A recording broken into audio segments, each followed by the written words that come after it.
Copy ரைட்ஸுங்கிறது வந்து world ரூலில் தான் நாங்கள் ஃபாலோ பண்ணுறோமே தவிர இந்தியன் ரூலில் கொண்டு வந்தாச்சு அதை. லண்டனில் எங்களுக்கு ஆஃபீஸ், மெயின் ஆஃபீஸ் இருக்குது. உலகம் ஃபுல்லாக என்ன ஒருன்னா, மைக்கேல் ஜாக்சன் அவர் மியூசிக் பண்ணி அவர் பாட்டு எழுதி அவர் நடிக்கிறார் இல்லைங்களா, அவர் கொண்டு வந்த திட்டம் தான்.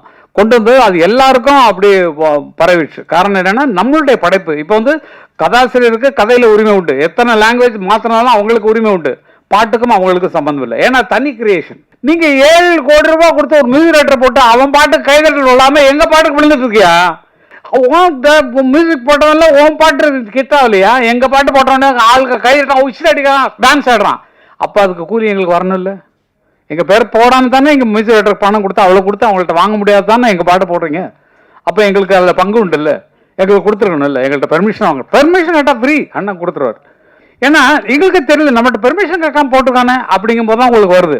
அஜித் படம் அதெல்லாம் ஒன்றும் இல்லை, எங்கள் பாட்டு அவ்வளோதான். ஒன் மியூசிக் ரைட்டரால் போட முடியல, எங்கள் பாட்டு தான் உனக்கு ஜெயிக்க வைக்குது அப்படிங்கிற சந்தோஷத்தோடு இருப்போம் நாங்கள். அது கேட்டுருந்தா இன்னும் சந்தோஷமாக கொடுத்துருக்கோம். கேட்கலங்கிறனால தான் கொஸ்டின். என்னுடைய சொத்தை எப்படி திருடலாம், நீ என்னுடைய கேட்டுக்குள்ள எப்படி நுழையலாம், நீ தான் ஒரு மியூசிக் ரைட்டர் வச்சிருக்கே அவனை போட சொல்லி அந்த மாதிரி அப்படின்னு சொல்லி அவங்களாம் என்கரேஜ் பண்ணுறதுக்கு தான் அந்த விஷயமெல்லாம்.